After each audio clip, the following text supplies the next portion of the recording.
All right. Hey, good afternoon. Welcome to the KYCA PM show, 928-541-1016. How's your Tuesday?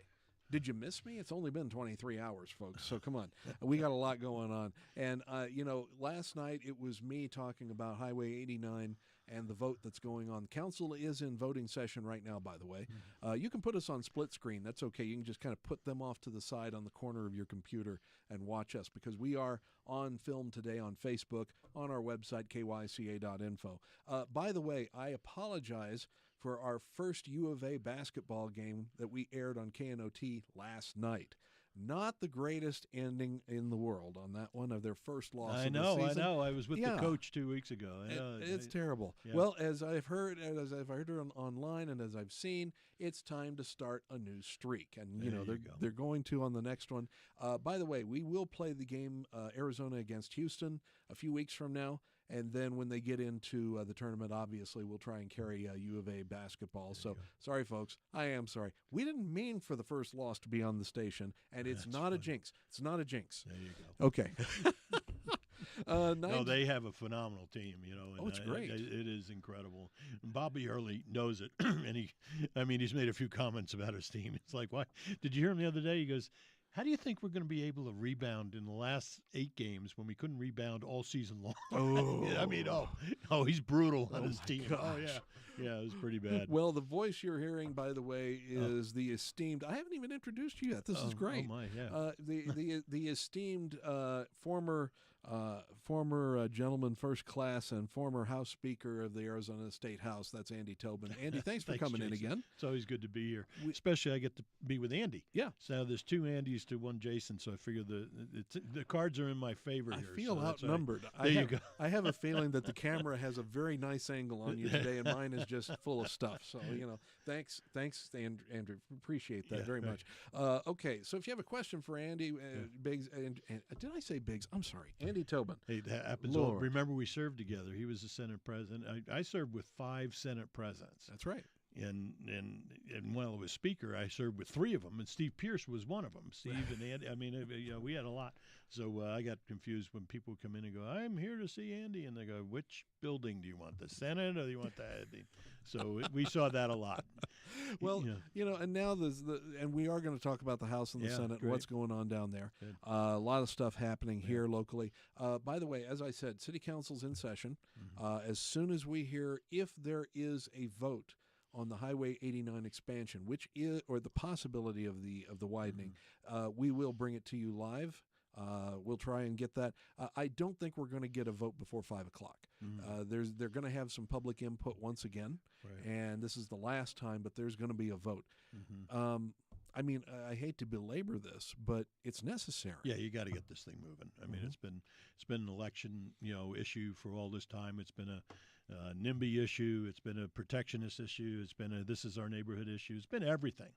It's time we have a resolution. Yep, and then you can move on. Well, we've had so many public meetings. We've had a lot of reaction from the public, yes and no. Right. And again, Ted Gambogi has said over and over, and I don't know. Ted is Ted. We thank him for everything he said. Has stated that if you really look deep into the plans, if you say, okay, we're just going to change, we're just going to rip everything up, we're going to fix the lines and put the road bed back down, it's going to close the road for 4 months or however long it takes. But if we're going to widen at the same time, we're going to be able to keep the road open 1 lane in both directions. It's going to be slow, but it's going to be open. Yeah. Well, that goes back to the same story about, especially some of the more mature communities, some of the more wealthy communities, the larger communities. What you do here impacts the entire area. Yes. Right. You're impacting, folks who come in here for jobs. You're impacting the tourist trade. You're impacting, folks trying to get in and out of hospital. You're impacting emergency services. So this issue isn't just as much as it's in the middle of Prescott, right? It's as a lightning rod as anything has ever been, whether it be Sardi Hill or the mall or whatever it might be. This is the issue of the day, and that will impact the entire community. It will, one way or another. And we're going to see how this happens and what happens. As I said, coming into the show today, about 15 minutes ago, we saw that they were on, I think, the agenda item just before. So they're probably just getting started now. Okay. So hopefully we'll have a resolution this evening. We'll bring it to you when it happens. Nice. And then you look at the rest of the city and what's going on. Obviously, we're all trying to still come out of the Biden slump and let the Trump economy get started and get rolling here. I can't say it's been the best time, but I can say, as I said last night, there's a whole lot of communities in the whole country, especially in the Midwest and the South, that would just love to have our problems. Well, there's a lot. Listen, this is Arizona. How lucky can you be to be out here nowadays? And we have our problems. Sure, we're going to have our conflicts. Sure. But, it's still the Wild West, but it's still open space out here. And you don't have to buy more of it. There's plenty out here. This is who we are. And this is as much of a melting pot, as there is. With people from all over the country have elected to come here. That's right. And elected to be part of this. So let's try to keep what we have, and let's all grow together. If nobody was growing 50 years ago, we wouldn't have become this incredible town where we've raised our children and have all these memories and have built lives here, and hopefully the next generation will be able to see them. Yeah, and I would throw a lot of forethought on behalf of the ranch families that were here, who wanted to build something that was going to last generations. Right, absolutely. Without the forethought of even a couple of those families, we would be a ghost town right now. Well, there's no question. And those people that, wasn't just the ranchers, those people who risked everything for a small, country store or a small restaurant, or got on Whiskey Row, where they became the area's plumber, or Mr. Rusing was the baker. Exactly. Right? I mean, those are the types of things that you look back on the incredible history we have and what that meant for all of us here. So, and now everybody gets to be a part of that history going forward. So it's not anybody's old town; it's everyone's hometown now. Yeah. So I feel very lucky to be a part of it too. And my family's growing. My daughter's going to have another little girl, so that's going to be Layla. So I got my daughter Laura and Alex. I got Mila, Maya, Layla, and Diana. Okay, that's their kids, right? And here in town, I got Megan and Mikey. They got Bruce and Bryce and Quinn and Charlotte, who's new. You see, you're getting down to the point now. You've got to count on your fingers and start thinking about. I do, this. And I know it because my wife goes out and does the shopping, and it's Valentine's Day coming up. Now we got all the girls, so who's that one? That's for Mila, and that's for my. And then I got to remember the birthdays, and I'm like, God, I had 5, and it was hard enough then. Now I'm going to have 7. So I mean, but you know what? For those that aren't living here right now due to other circumstances, they come back here during the holidays because this is home. Yep. And we come right down here and are part of this. So anyway, that was the whole point, I think, in terms of trying to live here and grow here and work here. And to be honest, I mean, I've been here. Can I say it? Yeah. Okay. This month. At the station will be 39 years that I was working for Lou, and then being here now. So wow, I think I've right at the same amount because I've had children here who are having these babies, by the way, and I'm like, boy, how long ago was? And obviously it's been good, but I moved into Dewey, Humboldt. I lived at a country club. We moved into Prescott Valley. We worked our way all the way into Prescott. And then I ended up out in Paulden when we bought that small ranch of ours, and that was 22 years ago. So I mean, do the math. I mean, it was interesting to see a person in the legislature, especially the speaker, who had the Paulden name. I know, wasn't that cool? That was. I had to explain to everybody where it was. Yeah, you couldn't find it on a map. You couldn't find it, and that was the whole idea, I suppose. But they know where Prescott is, and listen, it wasn't very hard to find the original capital, and folks know we're here and know the history that's here and know the good and decent people that are here. So, well, we're looking forward to the 250-year anniversary, of course. Right. And this year, and in case you haven't looked at the calendar, folks, I'm going to break this to you slowly. The 4th of July is on a Saturday, and it's the day of the parade. It's the day of the double rodeo performance, the boot race. How better to celebrate 250 years? Well, it's my son's birthday too. Oh my goodness! Chris was born on 404 on the 4th. So now it's the 250th at 404 on the 4th. Well, we'll probably be in Matt's or up there in Jersey or something with Michael and some uncles and others and his mom Jennifer and celebrate. But yeah, isn't that funny? 404 on the 4th. That is amazing. Yeah, yep. So it'd be a special. This is 250.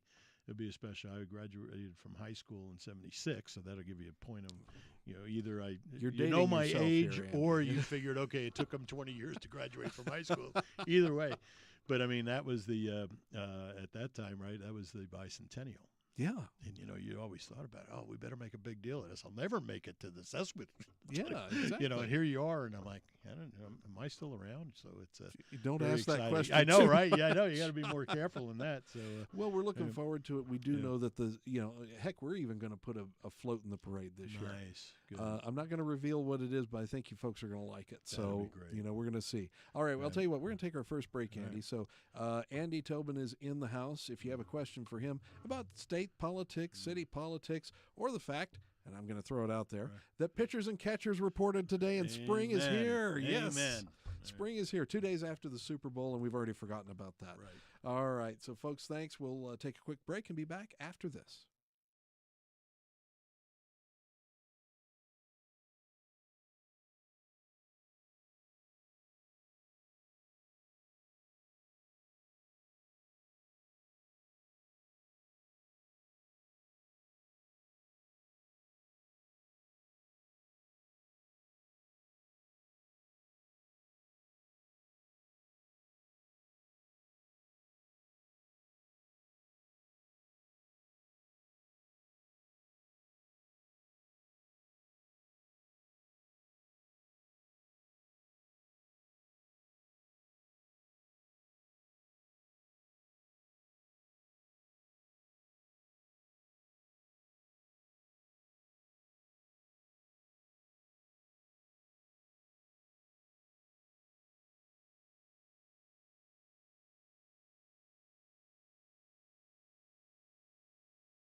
Okay, we're back here on the KYCA PM show. Sorry, folks, we were having some fun in between. Right. Andy Tobin and I don't. It's our chance to catch up. We don't get a chance to see each other on this. But I want to thank everybody for joining us. Of course, if you have a question for Andy, 928-541-1016. State politics. Yeah. A lot of elections cooking here, man. Oh, I know. And the fact that Election Day got moved back to July 21st. Well, we still think it's that day. But now there's amendments moving that may be moving it closer. You're kidding? Oh no, this is a moving target. I feel terrible for all our elections people, and they know I know who they all are. Yes. Because they're busting their butts. Because now they're having to make changes in where you're going to vote, right? So they remember they've I put down all the places for all these precincts to have their votes, and now they've moved it. So they're like, okay, now we got to get out of those contracts, do them all over again, and they're still not done. I mean, there's another amendment that showed up, I think, as early as this morning, talking about a May time frame. That can't be. Well, I don't know how the governor signs that. Yeah. But I'm just telling you, they are not finished at our good fort. Well, I can't see how they would sign something earlier. Yeah. And it affect this year's election. Yeah, well, that happens. And of course. Nothing would surprise me. I mean, they'll make arrangements for those who are getting signatures now to be included and all those things. But the truth of the matter is they are as early as lunchtime. Mm-hmm. There was a striker that was still out there. So this isn't done yet. I mean, it's the state legislature. I was there. I love those people. I just got finished with a morning report for tomorrow Yeah. with our election director here. Was telling us all the virtues of July 21st and Right. what people can expect in dates and everything. Right. And it's going to air tomorrow morning. Yeah. I'm not amending it right now. Well, she's great. Listen, they are great people, and all they want to do is make sure it comes off right. And I will tell you this about Yavapai County. We're coming from an elected official who had to wait 6 days for my election to get counted, Yep. and that was 20 years ago. You imagine that? It's already 20 years ago. Mm. We were over in Sedona waiting for because I was like, well, it just had to wait, because it was a close race. So let's remember, Arizona gets beat up a lot of times because of the slowness. Right. The slowness occurs because only in the tight races, right?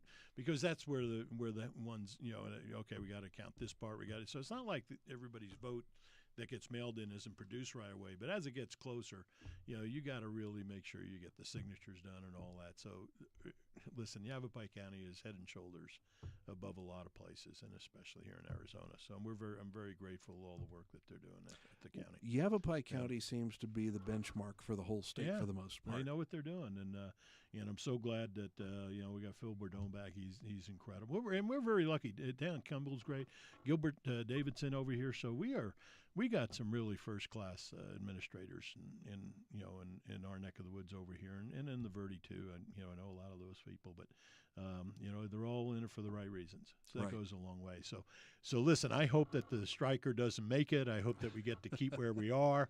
But that is those conversations are happening as we're speaking.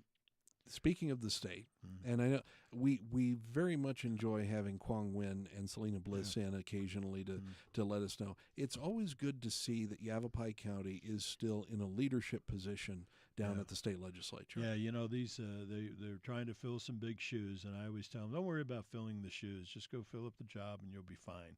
You can't predict what folks before you did, and you can't try to outbetter them. Everybody gets left with a different circumstance. I got left with a recession, right? I got left with the governor leaving, a recession, a new president, all that stuff happening at the same time. Everybody has their different chore, and you have to do the best you can with what you get, right? I mean, that's at the end of the day. So these folks have had some good times and some hard times. You look at the budget process now.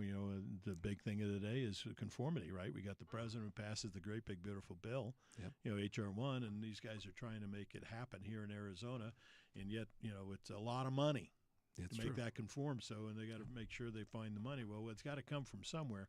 So it's always getting pieces of it. But by and large, I think we've been very lucky. I think these people are well committed, and Mr. Fincham down there, give him a shout out.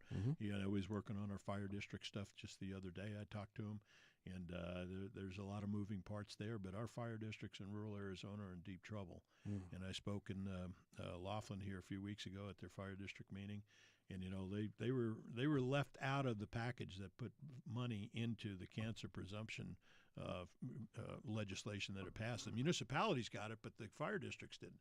So they still have the expense without the resources. And remember, these are our local folks. Yeah, I mean they're running out on freeways that are now filling with more and more and more people, but they're compensated on their local property tax people. Right. That's us. Yep. We build the stations. We pay these salaries and everything, and we love our guys to be involved in every. We got to save people and lives where we can, but there's only so many of them to go around. They're going to need some help, and so I appreciate Mr. Fincham on getting on that, and I've talked to him about some options that I think are necessary for us to start looking at providing public safety. It's a government's one of, if not their biggest function. Well, the key is getting a piece of legislation through to the governor and actually convincing her not to veto it just out of spite. Well, there's a lot of that going on too. And besides those races that you have a governor's race this year. We got traditional and typical Republicans. We're going to have fights all along the way, and you get to pick. That's the party I prefer to be in. Nobody gets a free ride. No. I never had a free ride the whole time. It was just part of the show, and so be it. Yeah. I think that's pure Americana. So let the chips fall. But we're going to have there's a governor's primary. We have 3 people. Congressman Schweikert, as you know, is leaving his seat, and there's a fight in his congressional seat with 3 or 4 people cooking there. Oh yeah. We got Karen Robeson Taylor here and Andy Biggs you just mentioned. So that's quite a bench when you think about it. That's quite a bench of folks who are all well prepared to be able to take on. Okay, predictions. Yeah. If you don't mind. Yeah. I don't know who you're supporting. Yeah. I don't care. Yeah. Who do you think has the best chance of getting the Republican nomination at this point? Andy Biggs looks like he's leading most of the polls. Yeah, that's not unusual in Arizona to have that. So Andy has been around. I've known Andy for 20. I've known Karen and her family for Karen's part of the Knesset. Mm-hmm. Her dad Yeah. was the state Senate president. He was on the Corporation Commission. Carl, her brother was on the Maricopa County Board of Supervisors. Andy, I mean, I've basically grown up with Carl and the JCs in the early '80s. So I mean, Karen is truly qualified to be there, an outstanding candidate. Andy is as well, and Mr. Schweikert, he's been in government for a long time, and Maricopa County Treasurer, and then he moves up to. So who do I think is coming in? Listen, I have to give Andy the front runner in a Republican primary. I think the interesting piece is going to be, you got Trump who's on 2 of these, right?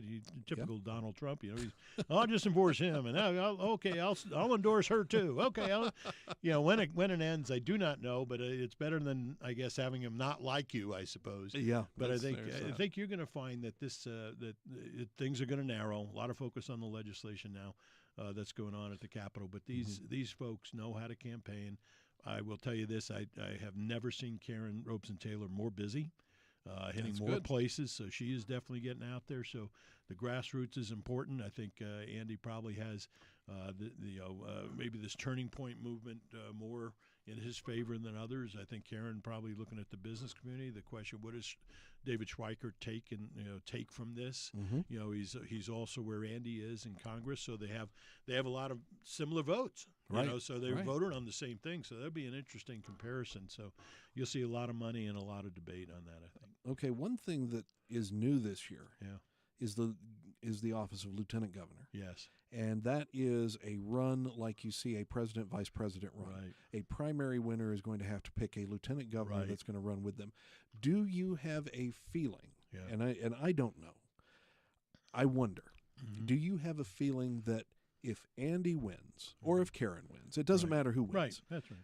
Will one of the other 2 candidates be the lieutenant governor pick in order to unify the party, or are we talking about somebody way out there? So I think that's a really good question. And I got a lot of calls on that because the lieutenant governor's job is running the Department of Administration. Amazing where that comes from. Right. And I was the one guy that was telling him, I hate that bill. Don't do that. Take the Secretary of State and combine it, get rid of it, and call him the lieutenant. Anyway, that was my point. I didn't want to see us add another politician to the mix. But you make a very good point. So you got 3 that are sitting. And here's how I think it plays out. Okay. Not one of them lives in rural Arizona. Good point. So my thought process there is if I were sitting in one of their roles, I would look for someone who can bring rural Arizona to the table. A good administrator for sure, a good partner, a good conservative, but bring rural Arizona to the table. Because we need it. All right. With that, we're going to take our break at the bottom of the hour. Perfect timing. Yeah, good. All right. We'll be back after this.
Okay, we're back here on the PM show. Got Andy Tobin in the house. That wasn't Bad Bunny music that you opened up with. I hope not. Oh, my gosh. Okay, I was just checking.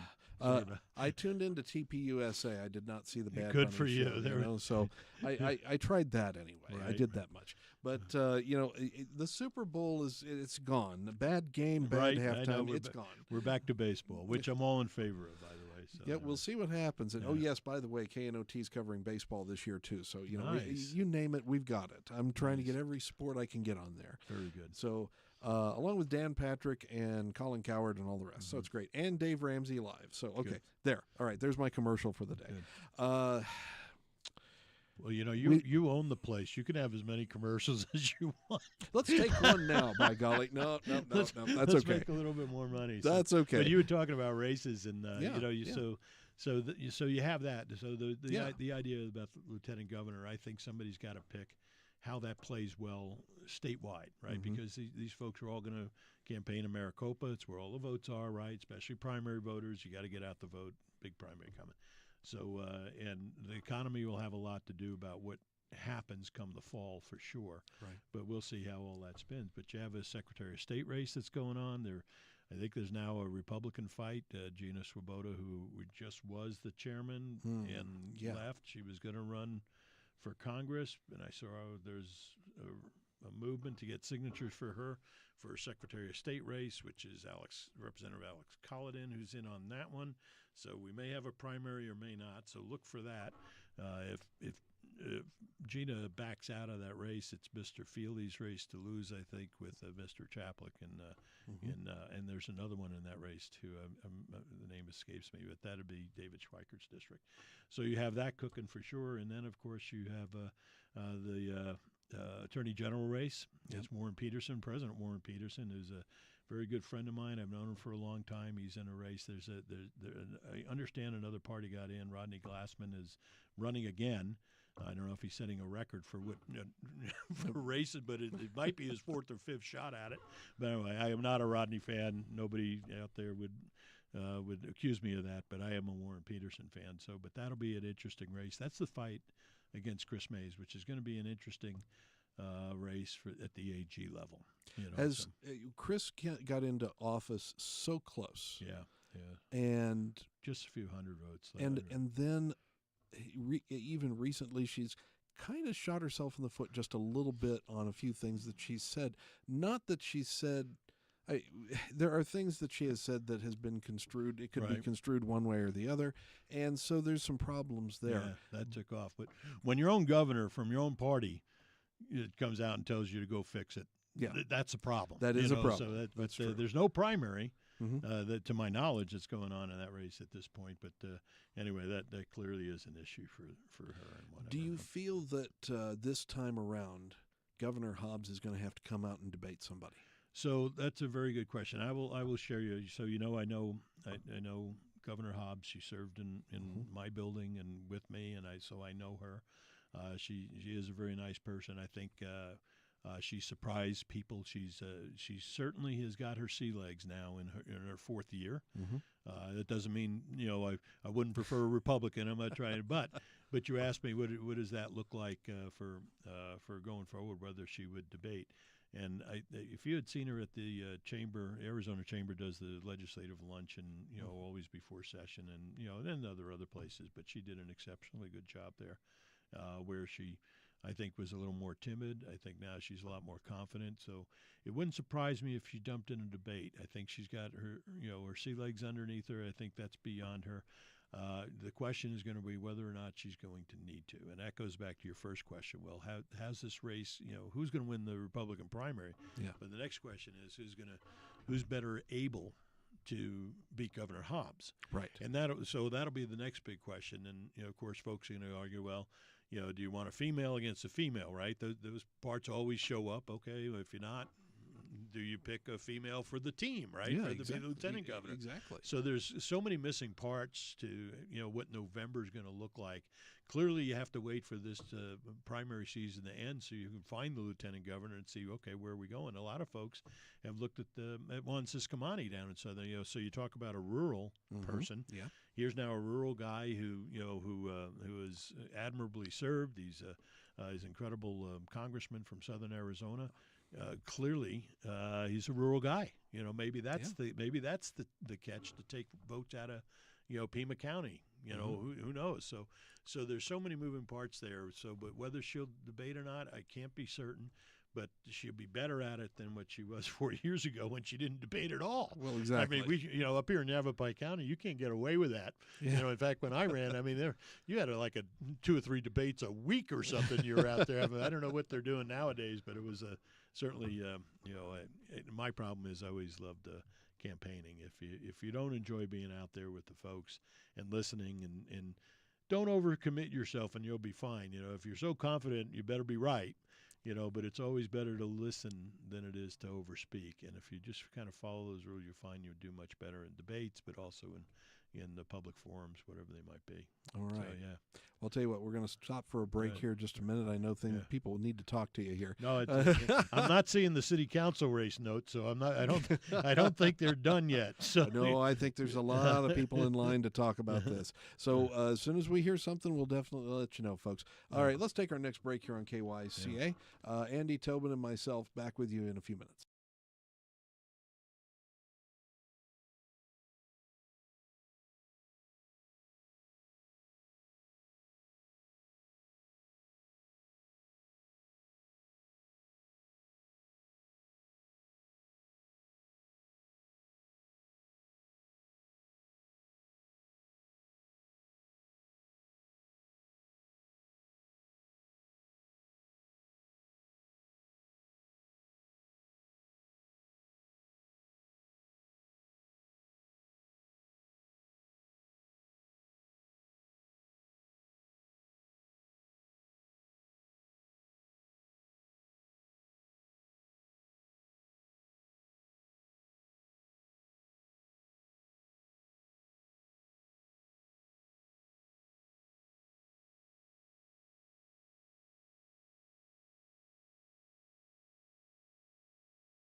All right. Hey, we're back on the PM show. Thanks for joining us on KYCA. I almost said 1940. The mighty 1490, and over on KNOT, the nifty 1450. I got those stations just so I could say that. So well, listen, you're not going to be wrong about tomorrow morning report because the bill was signed, I think, if I'm not mistaken. To move the election date. Right, yes. to move the election date. So you're not going to be wrong on that. But what I'm saying is all this other stuff that's still hanging out there can still make changes in that process. So do you really want to scare Michelle Burchell into no, quitting her job? I don't want to. Listen, Michelle's great, and she does so much good. And Lauren does all their, she's the elections director over there for my interview was with Lauren. By the way. Oh yes, Lauren. She knows more than great. Anybody. Yeah, she'll be great. So it's anyway, she's great. Yeah. It was a great interview, and of course, trying to educate the public as to what's happening because everybody's thinking August after the last few years. Yeah, I know. So here we are. Do you think anybody can beat Katie Hobbs? I do. Okay. So So what you've got. Listen, we certainly got in a big enough fight here a couple of years ago. Is really the Civil War in the Republican Party was very costly, right? We have now 2 Democrat senators, and in most people's voting careers, they hadn't seen, maybe never saw that until the early days of Arizona. Exactly. Then it wasn't just the governor's race, because we've had Democrat governors before. Governor Napolitano, I served with her when I was a freshman down there. But you also, when you think about it, where you have where was I going with that? Because can she actually be beaten? Yeah, there you go. It's very hard, Jason, because if you have to go back to Governor Goddard. This is Terry Goddard's dad, former Mayor of Phoenix, Terry Goddard's dad. Exactly. To find the last incumbent governor who lost a re-election fight. So remember, we've had governors impeached, we've had governor resignations, we've had all these things. Right. But when you have a sitting governor running for re-election, you are now back in the 60s. So I think that's, listen, history is always meant, as a barometer. It doesn't mean it's a telltale certainty. But it is very hard to take out an incumbent governor. So, but here's some changes that you're seeing now. You're seeing an economy that is now flipped entirely different from where we were. Right. But the issues that are still hanging out there, and these are issues that you and I know or inherently understand because we have families. We're at the kitchen table. What's the cost of health care? What's the cost of housing? These are the things that are driving the cost. Of course, now education. Yep. These are the things that. So the Democrats, I think, did a good job for a while. They were talking about affordability. I think where they got lost is that they started seeing affordability getting better when it was broken or they broke it. That's right. So I think they got off the message, but the message is still the same. Can your children afford a home in Prescott or somewhere close by? Will they be able to have health insurance here? Is that possibly going to happen? So I think the Republicans still have an opportunity here to solve for national health care. Mm-hmm. I think that is a big piece, and they are focusing on public issues. I mean, you hear this conversation about the voter ID that's going on right now. Right. Widely supported by any poll that you can think about, but they're struggling to get it passed. They got to get past their political problem, which is themselves, to get this thing to the president's desk. Those things are game changers because those things can literally impact how the voting dynamic happens as well. So, so I throw that out there with the affordability issue because, in the last piece, I would say, if we're still at peace. Yeah. Because I think, in the world, a very volatile place out there. I think Major Ward, the Ukrainian situation is not good. It is still slow to resolve itself. We hope those things don't get better. Will Iran be resolved by then? Will something else implode? Those are the things that get the attention of moms and dads who don't want their children going overseas. And I think they will affect in the polls. Well, there's always a black swan possibility out there for something to happen that is completely unexpected. Right. And that could pop up because we do have a few more adversaries now, but I have a feeling that around the world, whether it's our allies or our adversaries, we do have some respect that wasn't there a few years ago. No question. Listen, the world is back to, instead of ripping us off, that they know somebody's watching the bank. And I'm a conservative. I'm a business guy.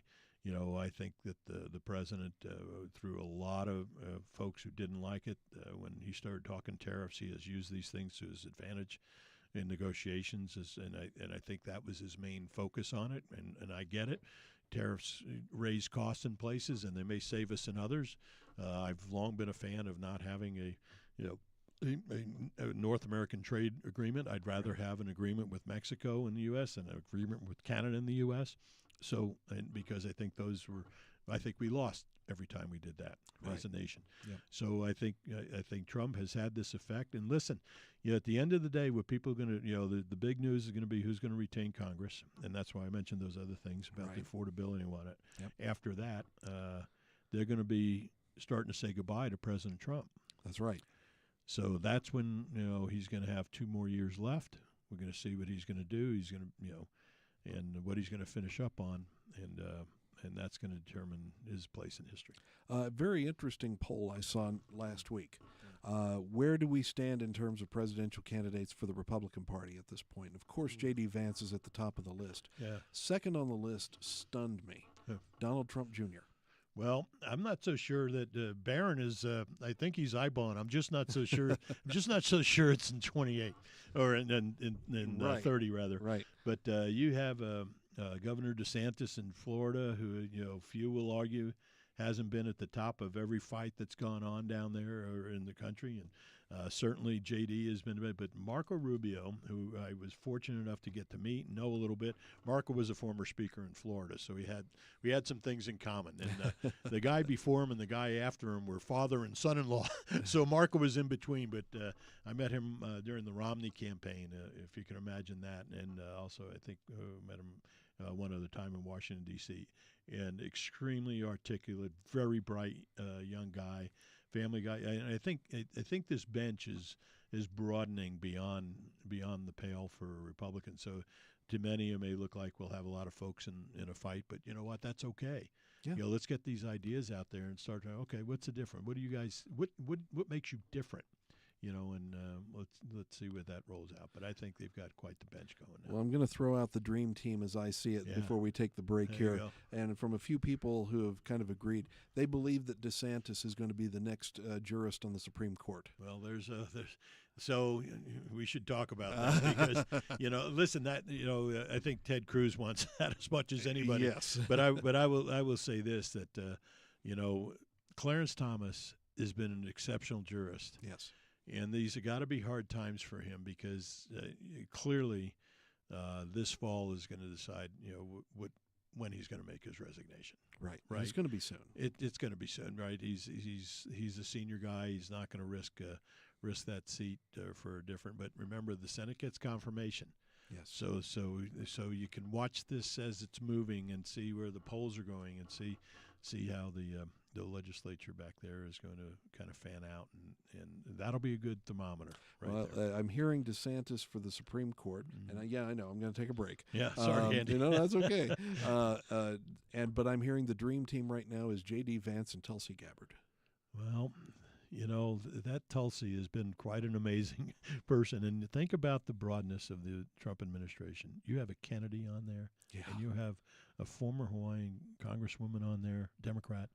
I mean, there are no Republicans in Hawaii. I mean, basically there aren't. No. And there aren't any in Boston either. They're all anyway. Yeah. It's pretty amazing how he's got this team set up. It was the most surreal moment. Yeah. The night that Trump won, and a Republican crowd screaming, "Bobby, Bobby, kidding. Bobby!" I know, right? And you just, wow, it was amazing. So, which party moved so far away from where they were to where they are? I think that's an interesting question, and we're going to address it There when you we go. get back from the There you go. break, Yeah. because I have something to show you. Great. But we'll see if we do this. But before we do that, we're going to do this on KYCA.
Okay, hey, we're back on KYCA, final segment, and these things run so fast, I swear. Yeah, I know. It's amazing. We need an hour and a half. Next time we'll do an hour and a half. We could just keep talking after the show's over. It might come sooner than you think, because we'll see where that goes. Yeah. I got a text, but no, that's not for the city council. Apparently, they're still in session right now. Oh, okay. So, again, folks, we'll bring you the vote when we hear about there it. You go. Very quickly, we were talking Dream Team's future and all of this. The Republicans have to come to grips with the fact that Trump is not going to be here too much longer. Right. And I've already heard a few people say, JD is wonderful. Now, he's great. Yeah. But we're looking at the Reagan-Bush dynamic and saying, is he going to be quite what we think of as a Trump? Right. Or is he going to be a Bush? Right. And he's going to be himself. Yeah. But to me, it seems like he's enough of a firebrand that he's going to be more of a Trump. I was one of the very lucky ones. I got to work with President Reagan and met him on many occasions. And, George H.W., to the hero and the naval hero he was, to all the jobs he had as vice president and everything, was never going to be able to fill these shoes of a Ronald Reagan. Nobody could, I don't think. And I think I share that with you because I think there's a lot of similarities that are coming from this Trump administration, a lot of historical things that, remember, the world didn't think too much of us before Ronald Reagan showed up either. We were on the decline. We had a bunch of folks in captivity in Iran, as you remember, and we were in decline, and I think he talked about the shiny city on the hill. And listen, he's my favorite president, in my lifetime. But I think that those shoes are going to be hard to fill no matter who gets there. The question, I think, will be for the Republican voter is, who's going to give me 8 years and who's going to finish this revolution off? And that's where I think the fight's going to be, right? Because folks are going to be going, well, now it's kind of fun, right? Because, hey, JD's a great guy, but, Marco, have you seen him, with the deals he put together over there? He has been a revelation. Or DeSantis. Well, he's the one that came out and look what he did to Florida. Right. So I just welcome that debate. And I think that's what they should be for. You shouldn't go to a convention and just select somebody, which is what the Democrats just did. And how did that work out for them? But maybe that worked out the best for them for all that. Maybe that's the way they want to. They have super delegates. That's not something we have in the Republican Party. They can't do it if they wanted to. Right. So those are the differences, I think, in the party. And we talked about who moved further away than the others. Well, I came from a household in New York of Democrats, conservative, Irish Catholic Democrats, Kennedy people. In those days. This was not that party today that it was before. Oh no! I would argue neither the Republicans, because those were the Rockefeller days, right? Right. So who was there for the labor? Who was there for the middle class? Well, the Democrats owned that ground during those times, and that is dramatically shifted away. In fact, the Hispanic community, the Black community, these things have moved at light speed. I will share with you what I learned just the other day. Okay. That Republicans are now registering over 350,000 more people than the Democrats are. The reason that's an important figure is because in all the years I played in politics, if you were 100 or 150 ahead of the Democrats, you had a chance to get better part of the middle, and that was kind of like the soft spot. Right. We're more than double that in Arizona now, which is unheard of. In fact, I don't know if historically that number has ever been that high. Somebody could call in and correct me. But that is a huge advantage that has gone under the table that people have not yet paid attention to. And I don't see the Republicans slowing down. Yes. But it'll answer some of the questions about who's moving in Arizona and where are these votes coming from. And the other part of that was the youth. They're seeing also a youthful rebound coming in this movement, this conservative movement that's out there. Well, I've heard a little bit on the youth side, and I know we were going to talk about where the Republicans and Democrats are going, and the Democrats, they've fallen off a cliff. Yeah. This is not the Democratic Party anybody wanted even 20 years ago. Right. But the Republicans are taking up the slack with some of the minorities and things like that. We're seeing people who are moving in that direction. And at this point, the far left has kind of hijacked the Democratic Party to the point that you look at the Blue Dog Democrats who are just looking at each other and saying, what the heck just happened? Right. Well, I'm going to tell you, if you haven't been watching Senator Fetterman out there standing up, that sure as hell looks to me like, the old days. I remember Senator Nunn, Sam Nunn from Georgia, and others that that I served with, Wendell Ford when he was a past president of the JCs. So was I. In his earlier days, the conservative movement existed in the Democrat Party. It wasn't all about just running taxes up and spending money out the door. And now, I think a lot of the election will also teeter-totter on all of the investigations that are going on and the money that's being stolen. And so, while our eyes were open and watching it happen, so it's going to be that'll be a big part of other states as well. I'm kind of hoping our eyes stay open. There you go. That's the big thing. Okay, well, we've only got a few seconds left. Andy, I want to thank you for coming in again. Oh, it's my pleasure. We're done. No, we've just gotten started. Oh, my gosh. All right, the news has stopped now. We got to do it again. Well, now that we have broadband in Prescott growing and WeCom and all that stuff, we won't miss a show. We can expand. That's right. Yeah. You're going to see what happens on that, folks, and so will you soon. Yeah. Okay, folks, thanks for tuning in on KYCA PM. I hope it's been educational. It has been for me. Hope it's been fun, too. That was for me, too. Andy, thanks for coming in. All right. Hey, take care, guys. And, folks, we'll see you tomorrow night. Karen Fan back in the studio, so we'll see her then. And see you folks later.